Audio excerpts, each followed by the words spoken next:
এটা হচ্ছে আমার বসের বাপ, দেখুন আমার বসের বাপ, সে কোটি কোটি টাকার মালিক, তার যে কত মিলিয়ন মিলিয়ন টাকা সে নিজে জানে না।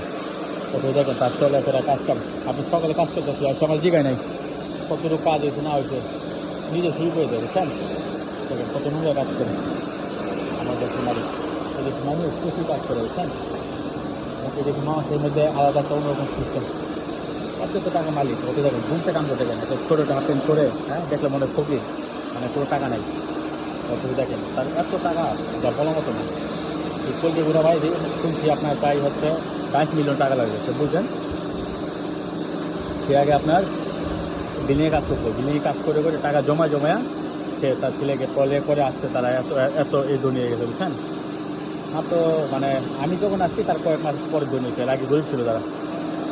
তো যাই হোক, এই দেশে মানুষ এরকমই, বুঝছেন? দেখেন ঘুমটা কাম করতেছে, কত টাকা মালিক সে নিয়ে যায় না, অথচ দেখেন এটা ছিল তো এরকম একটা সিগারেট জ্বলায় শুরু করে দেয়। আমি আমি তার চুল কেটে দিই, সে আমার চুল কেটে দেয়, তাহলে বুঝেন এটা কি বানানো সম্ভব? হ্যাঁ, হ্যাঁ, মানে দাড়ি নিতে পারছে না, তাই না? সারা সারা কথা কয়ে যায় এখানে। তিনি আমার বলে আমার বল থাকবে না, হ্যাঁ তত থাকবে তত মানে আমি খেলে দেশে বাসায়, বুঝছেন? তো আমি তত দাহি, হ্যাঁ তার ছেলে ওইরকম, বুঝছেন? কোনো অহংকার নেই, কোনো কিছু নেই, কেন্দ্র কাম করে নিজের কাম আমার সম্ভব? এত পড়াশোনা করে এত টাকা কালি বলে খেতে কাম করবে, লেবারি করবে, তাহলে লেবারি করে। ওই যে আমার করতে হয়, আমার করু নাই কোনা, তুমি কোটাও ঠান্ডা নুনে হয়ে গেছে, তুমি কারো আমার দোকান নেই, চিন্তা করেন। ওই দেশে মানুষ এই জিনিসটা খুব ভালো লাগে, বুঝছেন? অনেক দিন কাজ করে তো আমার খুব মায়া করে। আর আমার মায়া বলতে এরকম ওই দেশে মানুষের চলাফেরা ভাবমূর্তি সিস্টেম এরকম, বুঝছেন? এই যে এরকম পাওয়ারফুল মেশিন, এই মেশিন দিয়ে ওয়াশ করতে হয়, কত নোংরা পোলট্রি। আর এদিকে ওয়াশ করলে খুব দ্রুত হয়ে যায়। এই পুরা পোলট্রি আপনার ভিতরে ওয়াশ করতে সময় লাগে 3 দিন, আর বাইরে 2 দিন, টোটাল 5 দিন সময় লাগে, বুঝছেন? দেখেন কত নোংরা, কত মূল হয়ে যায়, এই মেশিনটা অনেক খাওয়া। এই যে এগুলো সব চলে যাবে সব, এই দেখেন এখানে এখানে নোংরা হয় না, আর এখানে হয়ে গেছে, দেখেন কত ক্লিন, দেখছেন? বিশাল লম্বা পোলট্রি, বিশাল।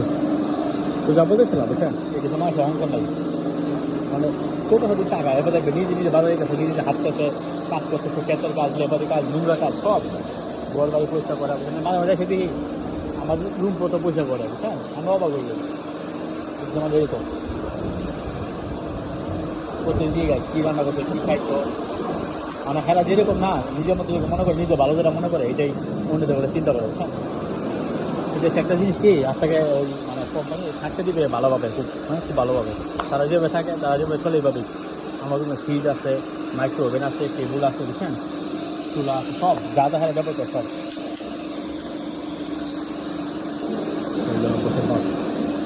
সে আমার অনেক হেল্প করছে, অনেক। মাঝে মাঝে আমি টাকার লোন নেই, সে প্রচুর সিগারেট খায় আর দারু খায়, এই আর এমনি ভালো আছে।